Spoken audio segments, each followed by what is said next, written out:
Bismillahirrahmanirrahim. In today lecture we will discuss all kind of ages problem जो most repeated है net gate test में, hate में, net में, GC में। ठीक है, तो हम लोग वो वाले प्रॉब्लम्स करते हैं। अब जब हम लोग एजेस प्रॉब्लम करते हैं तो उसके कुछ ना कुछ रूल्स भी होंगे। अब हम लोग ना इनके रूल्स जब समझ जाएंगे तो हमारे पास प्रॉब्लम में कोई भी मुश्किल नहीं होगी। तो सबसे पहला रूल है, जो आपके पास करंट एज होती है उसे आप एक्स कह लो। ठीक है, एक्स का मतलब ये नहीं है कि आपने हर क्वेश्चन में एक्स लिखना है, वो हम क्वेश्चन के हिसाब से उसकी एज लिखेंगे। लेकिन करंट एज मैंने एक्स तब लिखी है ना, क्या हमारे पास इन दो बातों का मतलब समझ आ गए। अब आपके पास जब भी किसी क्वेश्चन में आफ्टर हो या हेंस हो, आपने कर लेना है उस एज में प्लस एम कर लेना है। ठीक है, अब जब आपके पास बिफोर हो या अगो हो, उस एज में आपने माइनस एम कर लेना है। ठीक है, अब आपके पास 4 पॉइंट आ जाते, जब आपके पास गिवन हो n टाइम्स एज, तो आपने उस एज के साथ n टाइम्स को मल्टीप्लाई कर लेना है।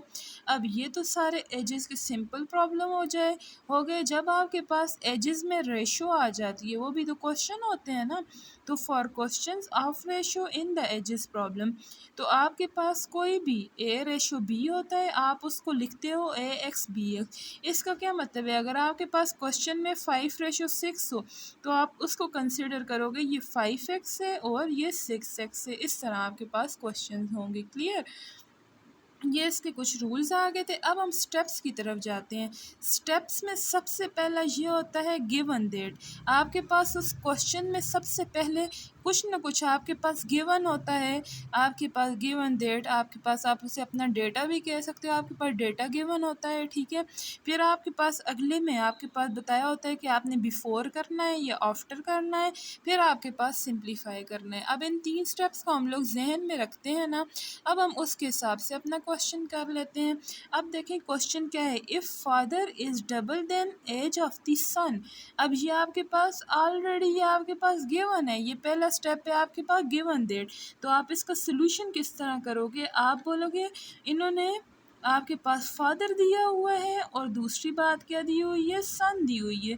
तो आप फादर और सन ना लिखो, अपनी सिंप्लीफिकेशन के लिए फादर को एफ से रिप्रेजेंट कर लो और सन को एस से रिप्रेजेंट कर लो। अब आपके पास गिवन डेट क्या है, आपके पास गिवन डेट ये है कि father is double than the age of son. इन्होंने कहा हुआ है फादर आपके पास क्या इक्वल है, double than the age of son. मैंने एफ से रिप्रेजेंट कर लिया, एस से मैंने लिखा कि फादर आपके पास डबल देन है एज ऑफ सन के। ये आपके पास ऑलरेडी गिवन था। अब अगली बात इन्होंने क्या दी हुई है, 20 ईयर्स अगो। अब इसका क्या मतलब है, अगो का क्या मतलब है हमारे पास, हमने सबसे ऊपर देखा था कि इसके रूल्स में कि अगो का क्या मतलब था आपके पास, कि आप उस एज में से माइनस एम कर लो। ठीक है, माइनस करना है, समझे। अब इन्होंने क्या कहा हुआ है, 20 ईयर्स अगो। इसका क्या मतलब है आपके पास, कि जो आपके पास होगा ना, कि आपने यहाँ पे ये पॉइंट लिख लेना है कि आपने यहाँ पे -20 कर लेना है। ठीक है, आप आगे जो भी स्टेप करोगे ना उसमें -20 कर लेना है। ये क्लियर हो गया, ये आपके पास गिवन था और मैंने आपको स्टेप नंबर 2 बताया कि बिफोर और आफ्टर है, आप यहाँ पे छोटा सा करके लिख लें ताकि आपको अंडरस्टैंड हो जाए कि हम क्या कर रहे हैं। अब ये लोग बोल रहे हैं he was 12 time that of son. अब उन्होंने कहा है कि 20 साल पहले जो फादर था वो 12 टाइम्स सन की एज के था। ठीक है, मतलब कि फादर क्या था, 12 टाइम्स सन की एज के इक्वल था। और 20 ईयर्स पहले, अभी तो मैंने इस पे 20 ईयर पहले की कंडीशन ही नहीं लगाई। अब मैं अगर इस पे 20 ईयर्स पहले की कंडीशन लगाऊं तो ये क्या बन जाएगा, फादर भी 20 ईयर्स अगो लगा लें और सन भी 20 ईयर्स अगो लगा लें। और इन्होंने कहा था कि फादर आपके पास 12 time than the age of the son. अब इस तरह के क्वेश्चन इस तरह होते हैं कि पहले आपके पास गिवन होता है कि फादर आपके पास डबल है एज ऑफ सन के, तो हमने लिख लिया फादर डबल है एज ऑफ सन के। अब इन्होंने कहा कि 20 ईयर्स अगो, तो हम लोगों ने ये छोटा सा -20 लिख लिया। ये क्यों लिख लिया? हमारे पास ये यहाँ पे हमारे पास यूज़ हुआ है, ठीक है। अब बोलते हैं ही का मतलब है father, was 12 time that of son. तो आप फादर में से भी 20 करोगे, 12 time that of son, son में से भी 20 करोगे, क्योंकि फादर और सन दोनों का जिक्र क्या हो रहा है? 20 ईयर्स अगो हो रहा है, ठीक है। तो आप क्या करोगे? इसको माइनस कर लोगे। अब आपने इसमें सिंप्लीफाई कर लेना है, ठीक है। तो सिंप्लीफाई कैसे कर लेते हैं? Father -20 is equal to 12s minus 12, 20 ज़ार आपके पास क्या होता है? आप वो लिख लोगे। 20 को आप 12 के साथ जब मल्टीप्लाई करोगे, 2 0 ज़ार 0, 2 2 ज़ार 4, 1 0 ज़ार 0, 1 2 ज़ार 2, तो 240 आ जाता है आपके पास। अब यहाँ पे हमारे पास ये सिंप्लीफाई हो गया, ठीक है। अब इन्होंने पूछा हुआ है what is the age of father now. अब फादर की एज पूछी हुई है, ठीक है। अब इन्होंने किसकी एज पूछी हुई है? इन्होंने बोला है फादर की क्या एज है। तो मतलब फादर की एज लाने के लिए सन की एज को ख़त्म करना पड़ेगा। ज़ाहिर है एफ़ की वैल्यू तब भी आएगी जब एस की कोई ना कोई वैल्यू आएगी। अब ये जो एस की वैल्यू होती है ना, ये ऑलरेडी हमारे पास गिवन होती है। ये जो गिवन दैट हमारे पास कंडीशन होती है, उधर से हम लोग ये वाली वैल्यू लाते हैं। हमारे पास गिवन दैट क्या है कि फ़ादर किसके इक्वल है? 2 टाइम्स सन के। तो इधर से हम लोगों ने फ़ादर की एज निकालनी है, तो सन की एज को अकेला कर लो, उसके साथ 2 मल्टीप्लाई हो रहा है तो डिवाइड हो जाएगा। तो एस आपके पास आ गया f/2। तो आप अब इसमें पुट कर लोगे कि F father -20 is equal to 12 time S की क्या वैल्यू आ गई? f/2 आ गई, -240 आ गया आपके पास, ठीक है। अब 2 1 ज़ार 2, 2 6 ज़ार 12। तो अब आपके पास यहाँ पे क्या आ जाता है कि f-20 is equal to 6f -240। अब इसे आप इजीली सिंप्लीफाई कर सकते हो। किस तरह? कि f को f के साथ आप लेके चले जाओ और कांस्टेंट को कांस्टेंट के साथ लेके चले जाओ, आपकी वैल्यूज़ निकल आएंगी। तो अब हमने जब इस सिंप्लीफाई कर लिया तो फादर की एज 44 आ गई। तो आपके पास 44 year, option D is the correct option here. Now the next question is, अब गिवन दैट क्या है आपके पास? The age of man is 4 time the age of son. अब आपके पास दो चीज़ें गिवन है, आपके पास मैन गिवन है, उसे आप एम से रिप्रेजेंट कर लो, और आपके पास सन गिवन है, उसे आप एस से रिप्रेजेंट कर लो। तो इन्होंने क्या कहा है? The age of man is 4 time the age of son. तो आपके पास यहाँ पे गिवन दैट क्या है कि जो मैन की एज है वो आपके पास 4 टाइम्स सन की एज है, यही आपके पास गिवन है, ठीक है। अब इन्होंने आगे क्या वर्ड यूज़ किया है? 5 ईयर्स अगो। अब हम लोगों ने पीछे भी देखा था, जब भी अगो आपके पास होगा तो आप माइनस कर लोगे। इन्होंने फिर से कहा है आपने -5 कर लेना है, ठीक है। अब जब भी आप ना, आपके पास ये वाली बात आ जाती है जैसे 5 ईयर अगो, फिर आप क्या कर लेते हो? सिंपली आप, इसका मतलब है आपने मैन एज में से भी 5 निकाल देना है और सन एज में से भी 5 निकाल देना है। मतलब आपने लिखना है मैन में से भी 5 निकाल दिया और सन में से भी 5 निकाल दिया। अब आप उसकी कंडीशन अप्लाई करोगे। अब ये लोग क्या बोल रहे हैं? The man was 9 times old age his sun was their time. मतलब जो मैन आ गए, ये पूरी की पूरी अब मैन की एज आ गई, अब ये पूरी की पूरी सन की एज आ गई। इन्होंने कहा जो मैन की एज है वो किसके इक्वल है? वो 9 टाइम ओल्ड है सन की एज से, मतलब ये 9 टाइम ओल्ड है सन की एज से।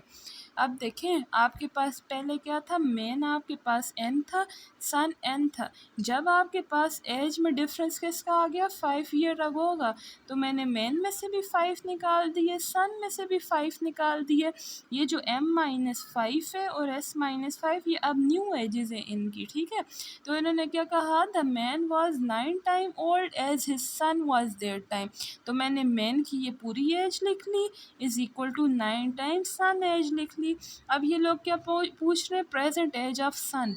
अब हम लोगों ने पिछले क्वेश्चन में एफ़ फाइंड किया था, अब हम एस फाइंड करेंगे। अब हमें पता है हम लोग एस की वैल्यू कहाँ से लाते होते हैं, जो गिवन डेट होता है आपके पास, ठीक है। आपके पास मेन किसके इक्वल है, 4 टाइम्स सन के इक्वल है, ठीक है। तो इधर से आप किसकी वैल्यू लाओगे, सन की लाओगे। अब हम लोग पहले से सिंप्लीफाई कर लेते हैं। m minus 5 is equal to 9s minus 9 5 ज़ार 45 आपके पास आ जाता है, ठीक है। अब आपने ना सन की एज लानी है, तो आपके पास यहाँ पे खाली आपके पास s होना चाहिए, m ख़त्म होना चाहिए। अब m की वैल्यू ऑलरेडी आपके पास 4s गिवन है, तो m के बजाय आप क्या लिख लोगे, 4s minus 5 is equal to 9s minus 45। अब फिर से वेरिएबल को वेरिएबल के साथ ले आएंगे, कांस्टेंट को कांस्टेंट के साथ, तो 4s minus 9s is equal to minus 45। Minus 5 उस तरफ जाके प्लस 5 बन गया। अब ये क्या बन गया, minus 5s is equal to minus 40। अब माइनस माइनस से कैंसिल, 5 कितने ज़ार 40 होता है, 8 ज़ार। तो सन की एज आपके पास क्या आ गई, 8 आ गई। तो हमारे पास 8 year is the correct option. ये इस तरह के ये क्वेश्चंस होते हैं आपके पास एजेस प्रॉब्लम। अब आपके पास नेक्स्ट क्वेश्चन क्या आ गया, the sum of present age of father and son is 60 year. आपने सबसे पहले क्या काम करना है, फादर है और आपके पास सन है, फादर को एफ कह लो, सन को एस कह लो। अब आपके पास गिवन डेट इन्होंने क्या कहा हुआ है, द सम ऑफ, कि sum of present age of father and son, कि फादर और सन का प्लस करो प्रेजेंट एज, तो वो बनती है 60 ईयर्स। ये आपके पास गिवन डेट है, ठीक है। अब इन्होंने क्या कहा है, 5 ईयर्स अगो, तो आपने ऐसे करके 5 ईयर अगो का क्या मतलब होता है, -5 कर लेना है। अब इन्होंने कहा 5 ईयर अगो, जब 5 ईयर अगो होगा तो फादर भी 5 ईयर अगो चला गया, सन भी 5 ईयर अगो, तो आपके पास नई एज क्या बन गई, कि फादर भी -5 और आपके पास सन भी -5 हो गया, ठीक है। अब हम इस पे आगे देखते हैं, आगे क्या बोलते हैं। अब बोलते हैं 5 year ago father was 4 time the age of son. ये पूरी की पूरी अब न्यू फादर की एज है, ये पूरी की पूरी सन की एज, लेकिन ये बोल रहे हैं कि 5 ईयर अगो जो फादर की एज है वो 4 टाइम है सन की एज के। तो हम लोगों ने ये पूरी सन की एज लिख ली है, पूरी फादर की एज। तो अब यही बन गया ना कि father age was 4 time the age of son. तो हम लोग इसको सिंप्लीफाई कर लेते हैं, ये आएगा 4s माइनस 4 5 ज़ार 20 आ गया। अब यहाँ पे क्या गिवन है, what is the age of son. अब हम लोगों ने जब सन की एज निकालनी है तो फादर को रिप्लेस करना होगा, और हम लोग इसको कैसे रिप्लेस करते हैं, जो हमारे पास गिवन डेट होते हैं। तो गिवन आपके पास क्या है, f plus S is equal to 60। हमें s की वैल्यू चाहिए, तो हम लोग इधर से s को अकेला कर लेते हैं, तो ये 60 माइनस f हो जाएगा। तो मैं f किस और इधर से हम लोग अगर ना f की वैल्यू लाना चाहें तो f क्या हो जाएगी, 60 माइनस s हो जाएगी। तो अब मुझे वैल्यू किसकी चाहिए, f की चाहिए, ठीक है। तो हमारे पास अगर आपके पास ना कहा हो कि आपने एज ऑफ फादर फाइंड करना है तो आप ये वाला फार्मूला यूज़ करोगे, अगर कहा होगा एज ऑफ सन यूज़ करना है तो आप ये वाला लगाओगे। तो फादर के बजाय क्या लिख लोगे, 60 minus s minus 5 is equal to 4s minus 20।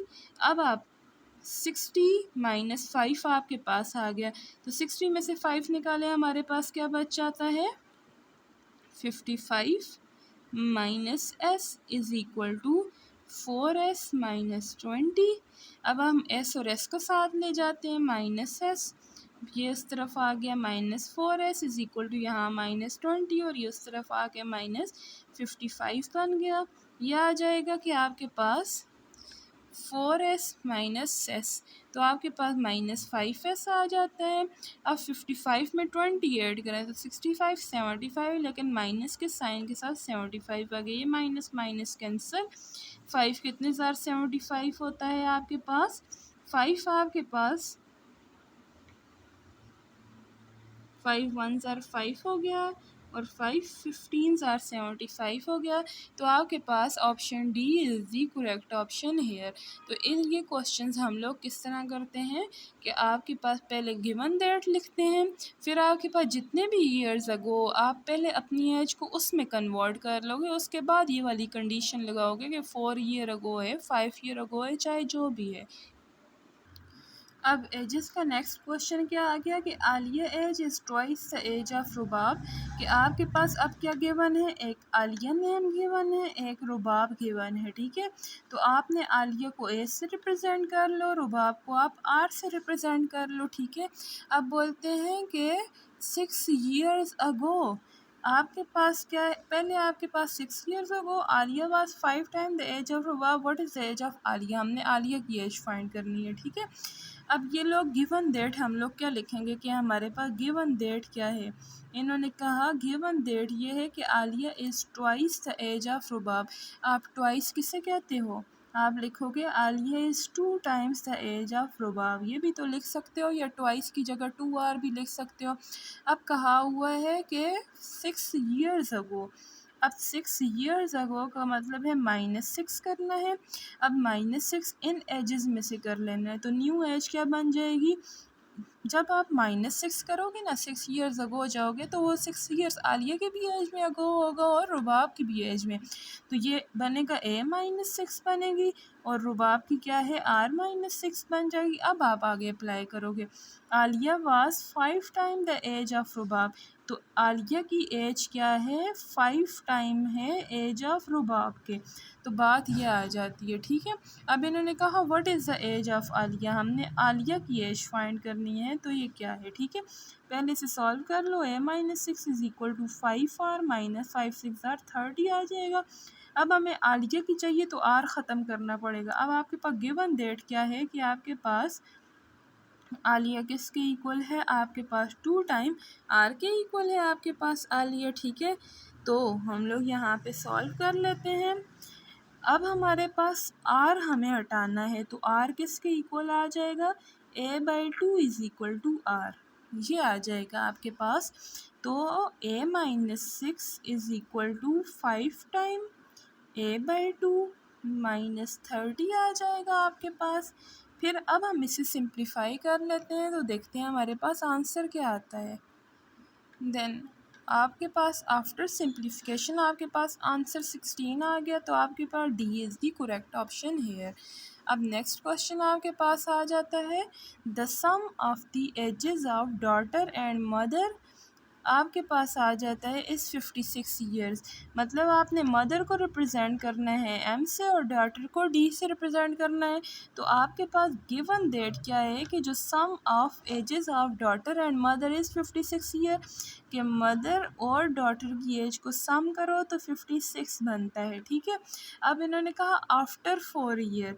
अब यहाँ से समझना है आफ्टर का क्या मतलब है। आफ्टर का मतलब है आपके पास जब भी आफ्टर की कंडीशन आती है ना, आप उसमें आप प्लस कर लेते हो। आपके पास 4 गिवन है तो आप 4 को प्लस करोगे। तो मतलब जब आपके पास आफ्टर की कंडीशन आएगी तो एम पे भी अफेक्ट पड़ेगा और डी पे भी। तो आपके पास जो न्यू एज बन जाएगी एम की, तो M+4 हो जाएगा और आपके पास D+4 हो जाएगा। अब ये लोग क्या कह रहे हैं, the age of mother will be 3 time the age of daughter. तो एज ऑफ मदर अब क्या है, M+4 किसके इक्वल है, 3 time the age of daughter, ये है डॉटर +4। अब इसे सॉल्व करें तो M+4 is equal to 3D+12 आ जाएगा आपके पास। अब हमें इन्होंने क्या है, what is the age of daughter and mother. अभी तक हम लोग जितने भी क्वेश्चंस करते आए थे ना, उसमें खाली यह पूछा हुआ था सन फाइंड करो या फादर फाइंड करो, या आपके पास मैन की एज फाइंड करो या आलिया की फाइंड करो, रुबाब की। अब हमारे पास दोनों चीज़ें गिवन है, तो हम लोग ये वाला क्वेश्चन किस तरह करेंगे। तो आपने आपकी मर्ज़ी, आप पहले एज ऑफ डॉटर फाइंड करते हो या आप एज ऑफ सन फाइंड करते हो। तो हम लोग पहले डॉटर की फ़ाइंड कर लेते हैं। तो डॉटर की फ़ाइंड करेंगे तो मदर को हम लोगों ने गायब करना पड़ेगा। तो आपके पास गिवन डेट क्या है, M+D इज़ इक्वल टू 56। तो डॉटर लाने के लिए तो उधर से M माइनस कर लेंगे, तो डॉटर क्या होगा, 56 माइनस मदर हो जाएगा आपके पास। ये वाली एज हो जाएगी आपके पास, ठीक है। तो आपके पास मदर, अगर हम लोग मदर फाइंड करना चाहें तो मदर क्या होगा, 56 माइनस डॉटर हो जाएगा। यहाँ के पास दो फार्मूले आ गए, चाहे आपकी मर्ज़ी आप डॉटर पहले फाइंड करो या मदर पहले फाइंड करो, तो इसमें कोई भी रिस्ट्रिक्शन नहीं है आपके पास कि आपने यही पहले फाइंड कर लेना है, ठीक है। तो हम लोगों ने मदर को गायब करना है, तो आपके पास ये वाला फार्मूला आएगा, मदर के बजाय क्या आ जाएगा 56 minus daughter plus 4 is equal to 3d plus 12। इससे सॉल्व करेंगे तो आपके पास 56 प्लस 4 60 आता है, 60 उस तरफ माइनस हो जाएगा, और ये आपके पास प्लस 3d है और उस तरफ जाके माइनस 3d, तो ये बन जाएगा -4d is equal to 12 minus 60। तो -4d इज़ इक्वल टू 12 में से 60 निकालो तो -48 बचता है, और 4 कितने सार 48 होता है आपके पास, 4 12 तो डॉटर की एज आपके पास 12 आ गई। अब आप इस डॉटर की एज को इसमें अगर पुट करो तो आपके पास मदर की एज आ जाएगी। तो आप अगर इसमें पुट करो तो m प्लस डॉटर क्या है 12 इज इक्वल टू 56, तो इधर से मदर की एज आपके पास आ जाती है 44। तो मदर 44 आ गई, डॉटर 12। तो आपके पास कौन सा ऑप्शन करेक्ट ऑप्शन है, तो आपके पास option B is the correct option here. अब आपके पास ये जो क्वेश्चन आ जाता है, ये आपके पास NTS गेट के पास्ट पेपर में भी आया हुआ है, एक आपके पास 17 जुलाई के भी पेपर में आया हुआ है, एक आपके पास मई में भी आया हुआ था और मार्च में भी। मतलब ये क्वेश्चन बहुत इंपॉर्टेंट है, तो आपने इसे देखना है। अब क्या है, the sum of the weight of father and son is 250 kg। अब यहाँ एज का जिक्र नहीं है लेकिन वेट का है, तो ये भी क्वेश्चंस इसी तरह होंगे जैसे एजेस के थे, ठीक है। अब हमारे पास फादर है, उसे आप F से रिप्रेजेंट करो, सन को S से रिप्रेजेंट करो। इन्होंने क्या गिवन है कि sum of weight of father and son is 250 kg। तो गिवन ये है कि फादर प्लस सन का वेट क्या है आपके पास 250 kg है। अब आपके पास क्या आगे गिवन है, if the father weight is 10 kg more than 3 time the weight of son. अब इस बात को समझना है, इन्होंने क्या कहा हुआ है कि ये जो है ना, if the father weight is, मतलब फादर का वेट क्या है 10 kg more than 3 times the weight of son. 3 time the weight of son को आप इससे रिप्रेजेंट करोगे, और इन्होंने ये भी कहा हुआ है कि वेट इज़ 10 kg मोर। मोर का मतलब होता है प्लस, और 10 kg का मतलब है आप 10 को प्लस कर लो। असल में इसकी स्टेटमेंट इस तरह बनती है, आपके पास ये तो नहीं गिवन था कि 5 year back, 10 year back, 15 year ago आप उसमें प्लस माइनस एजेस में करते थे। अब ये वेट का आपके पास क्वेश्चन है, तो आपके पास यहाँ दोनों चीज़ें गिवन है। देखें, अगर कहा होता है if the father weight is 10 kg less than 3 time the weight of son, तो आप लिखते हैं F is equal to 3s minus 10। अब जब कहा होगा कि more than 10 kg more than, तो आपने प्लस 10 कर लेना है, तो आप लिखोगे कि F किसके इक्वल है 3 टाइम S प्लस 10। अब इन्होंने क्या कहा है, आपने वेट ऑफ सन फाइंड करना है, सन फाइंड करना है तो फादर का वेट ख़त्म करना पड़ेगा। आपके पास गिवन क्या है कि F plus S is equal to 250, तो इधर से F की क्या वैल्यू आएगी 250 माइनस S आ जाएगी, तो इधर पुट करते हैं तो ये आ जाएगा आपके पास इसके साथ, और उसको उसके साथ ले जाते हैं तो -s minus 3s is equal to 10 minus 250 which is equal to -4s is equal to -240, और आप जब सॉल्व करोगे तो इसकी वैल्यू आपके पास आ जाएगी 60। तो 60 kg वेट आपके पास option C is the correct option. अब आपके पास नेक्स्ट क्वेश्चन आ जाता है, ये भी आपके पास NTS गेट जनरल के लास्ट पेपर में आया था 17 जुलाई के। आप मेरी उस पेपर की वीडियोस भी देख सकते हैं। अगर आप NTS गेट जनरल के लिए अगर आप अप्लाई कर रहे हैं ना, तो ये वाली वीडियोस बहुत ज़्यादा बेनिफिशियल है आपके लिए। तो अब आपके पास यहाँ क्या गिवन है, the sum of P and Q is 2, कि आपके पास P गिवन है और Q गिवन है, तो इसका क्या मतलब है P और Q का सम आपके पास 2 है। अब बोलते हैं if P is 10 more than 5 time Q। अब बात यही आ जाती है P इज़ 10 मोर देन, तो यहाँ 10 मोर देन कर लो, 5 टाइम Q का क्या मतलब है 5Q। तो इन्होंने पूछा देन वी कैन राइट, इन्होंने सॉल्व करने का नहीं पूछा, इन्होंने खाली पूछा हुआ इसको हम किस तरह राइट कर सकते हैं, और डिफरेंट ऑप्शन हैं। तो हमने पहले ही बता दिया P प्लस क्यू 2 के इक्वल है और P किसके इक्वल है 5Q प्लस 10, तो हमारा option B is the correct option here. अब हम लोगों ने एजेस के प्रॉब्लम सारे सिंपल किए, जिसमें अगो आया है, जिसमें आफ्टर आया है, जिसमें 10 kg मोर आ गया, यहाँ पे इसी तरह 10 kg लेस कर लो, चाहे जो भी हो, हमें इनका कुछ ना कुछ आइडिया हो गया, थोड़ा सा समझ आ गई ये क्या होता है। लेकिन मैंने आपको शुरू में बताया था हम तो रेशोज़ वाले भी प्रॉब्लम करने वाले हैं, तो आगे हम लोग जो क्वेश्चंस करेंगे वो आपके पास रेशो के क्वेश्चन होंगे। So let's go. तो रेशो के क्वेश्चन देखने से पहले ना हम लोग ये देख लेते हैं मैंने क्या लिखा था। For the question of ratio, जब भी आपके पास ए रेशो बी होगा आप उसको क्या लिखोगे, ए एक्स बी एक्स। जैसे मैंने आपको एग्जांपल दी थी 5:6 है, उसे आप लिखोगे 5x, 6x। भाई ये समझना है, आपके पास सारे क्वेश्चन हो जाएंगे रेशो के। तो स्टार्ट करते हैं हम लोग। The ratio of present age of P and Q is 3:4। इन्होंने कहा आपके पास P एंड Q है, उसकी रेशो क्या है, 3:4 है। तो मैंने आपको बताया जब भी रेशो होगी आप लिखोगे 3x, 4x। मतलब कि आपके पास P की क्या आ गई, आपके पास प्रेजेंट एज 3x और Q की क्या आ गई आपके पास 4x। यहाँ तक क्लियर। अब बोलते हैं 5 ईयर अगो। अब 5 ईयर अगो का क्या मतलब है, -5 कर लो। तो आपके पास एजेस क्या आई हैं, 3x और 4x। तो अब ये -5 ईयर अगो जब आप करोगे ना 5 ईयर अगो, तो ये एज किस में कन्वर्ट हो जाएगी, 3x -5 में और 4x -5।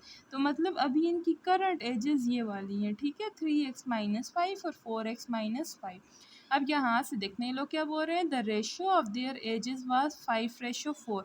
अब ये जो दो एजेस आई हैं इन्होंने कहा इन दो एजेस की रेशियो किसके इक्वल है, 5:7। तो आप लिख सकते हो पहली एज 3x + 5 और दूसरी एज 4x - 5। अब इन्होंने कहा कि the ratio of their ages, इन दोनों एजेस की रेशियो ले लो और ये इक्वल है 5:7 के। जब आप रेशियोज के क्वेश्चन करते हो प्रोपोर्शंस के, आप पहले वाले को लास्ट के साथ मल्टीप्लाई करते हो और इसको इसके साथ करते हो। मतलब कि 7 मल्टीप्लाई होगा आपके पास 3x + 5 के साथ, इक्वल टू क्या होगा, 5 मल्टीप्लाई होगा 4x - 5 के साथ। तो आप इसको सॉल्व कर लो, 3 7 ज़ार आपके पास 21x आ जाता है, -35 = 20x -25। एक्स और एक्स को साथ ले आते हैं हम लोग और हम लोग कांस्टेंट और कांस्टेंट को साथ ले आते हैं। तो आफ्टर सिंप्लीफिकेशन आपके पास एक्स की वैल्यू आ गई 10। अब इन्होंने पूछा क्या हुआ है, फाइंड द प्रेजेंट एज। अब आप प्रेजेंट एज फाइंड करो, मतलब आप P और Q की प्रेजेंट एज फाइंड करो। हमने कहा था P की एज क्या है, 3x है, Q की क्या है, 4x है। तो 3 में x की वैल्यू डालो और 4 में x की वैल्यू डालो, तो आपके पास P की एज आ गई 30 और Q की आ गई 40। तो हमारे पास option A is the correct option कि P 30 आ गया और Q 40 आ गया। तो आप इस तरह रेशियोज़ के क्वेश्चन करते हो, ये मोस्ट सिंप्लीफाई मेथड है आपके पास कि आप P और Q की जो भी रेशियो है उसे आप x में लिख लो, फिर आप उसकी न्यू एज बनाओ जितने ईयर्स अगो वाली है। जब आपने न्यू एज बना ली ना तो आपके पास क्वेश्चन गलत नहीं होगा। मोस्टली बच्चे तब कंफ्यूज होते हैं, वो न्यू एज और पुरानी एज में उनका डिफरेंस नहीं होता, तब उनके क्वेश्चन रॉन्ग होते हैं, चाहे उन्हें तरीका अगर आता भी है। नाउ हम लोग नेक्स्ट क्वेश्चन की तरफ चले जाते हैं, वो क्या है, the present age of Sameer and Ali. अब आपके पास क्या गिवन है, समीर को एस से रिप्रेजेंट करो, अली को ए से। अब इन्होंने कहा जो समीर और अली की प्रेजेंट एज है वो 5:4 है। तो आपके पास 5:4 आ गई, इससे क्या लिखोगे 5x और इससे क्या लिखोगे 4x। मतलब अली की एज 4x है और समीर की एज 5x है। अब यहाँ से आगे क्या आ जाता है, 3 years hence। हिंस का मतलब होता है आप +3 कर लो, +3 किस में करो, जो एजेस आई हैं उसमें +3 करो, तो आपके पास न्यू एजेस आ जाएंगी। ये आपके पास दो न्यू एजेस आ गई। अब ये लोग क्या बोल रहे हैं, the ratio of their edges, ये जो इनकी एजेस आई हैं न्यू क्या आई हैं 5x+3 और 4x+3, इसकी रेशो कर लो, वो इक्वल होगी आपके पास 11:9 के। तो इसका क्या मतलब है, इसको इसके साथ मल्टीप्लाई करेंगे, इसको इसके साथ, तो 9 किसके साथ मल्टीप्लाई होगा 5x+3 के साथ इज इक्वल टू 11 मल्टीप्लाई होगा 4x+3 के साथ, तो ये आ जाएगा 45x+27 is equal to 44x+33। इसे हम सॉल्व करते हैं, x को x के साथ ले जाते हैं और हम लोग कांस्टेंट को कांस्टेंट के साथ लेके चले जाते हैं, तो x आपके पास 6 आ जाएगा। अब इन्होंने क्या पूछा हुआ है, what is the Ali age, अभी खाली अली की एज पूछी हुई है, तो अली ए किसके इक्वल है आपके पास 4x के इक्वल है, तो 4 इंटू एक्स की वैल्यू क्या आ गई 6, तो 4 6 क्या होता है 24 होता है। ठीक है, तो आपके पास अगर आपके पास समीर की भी एज होगी, समीर की एज क्या है आपके पास 5x, तो आपके पास 5 को भी 6 से मल्टीप्लाई करो तो क्या हो जाता है 30 हो जाता है। ठीक है, तो आपके पास 24 आ गई अली की और 30 आ गई समीर की, तो 30 एज और 24 एज आपके पास option D is the correct option here. अब हम लास्ट क्वेश्चन कर लेते हैं। ये हम बहुत सारे क्वेश्चन तो अब कर रहे हैं ना, एक क्वेश्चन से बंदे को क्लियर नहीं होता, जो चीज़ पहले क्वेश्चन में आ रही होती है हमें, जो चीज़ पहले क्वेश्चन में थोड़ा सा कंफ्यूज होती है, हम लोग अगला क्वेश्चन समझते हैं हमें क्लियर होती है। ठीक है, तो इसका लास्ट क्वेश्चन कर लेते हैं। अब इन्होंने क्या कहा, the present age of Amna and Roman is in the ratio 3:4। पहले हमारा फोकस है आमना को ए से रिप्रेजेंट कर लिया, रोमान को आर से। रेशो इन्होंने कहा 3:4 है, इसका मतलब है 3x, 4x है। रोमान की रेशो 4, रोमान की एज 4x है और ए मतलब आमना की एज 3x है। अब हम लोग अगला काम कर लेते हैं। अब इन्होंने क्या कहा है कि 5 ईयर बैक, 5 ईयर बैक का क्या मतलब है -5 कर लो, किस में -5 कर लो, ये जो ऊपर एजेस आई हैं इसमें -5 करो तो इनकी दो न्यू एजेस बन गई।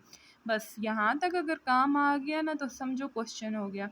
अब बोलते हैं the ratio of their ages were 2:3, तो इनकी जो एजेस आई हैं और दूसरी एज आ गई 4x-5, इनकी अगर आप रेशो करो तो इक्वल है 2:3 के, तो इसका मतलब है ये दोनों इक्वल हैं, तो मतलब 3 मल्टीप्लाई होगा 3x-5 के साथ और 2 मल्टीप्लाई होगा 4x-5 के साथ, तो यह आ जाएगा 9x-15 is equal to 8x-10।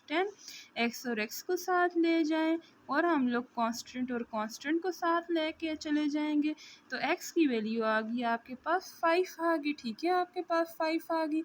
अब इन्होंने क्या पूछे हुए, खाली आमना की एज, आमना किसके इक्वल है आपके पास 3x के इक्वल है, तो आप 3 के साथ 5 को मल्टीप्लाई करो तो ये 15 ईयर्स आपके पास एज आ जाती है, तो option D is the correct option.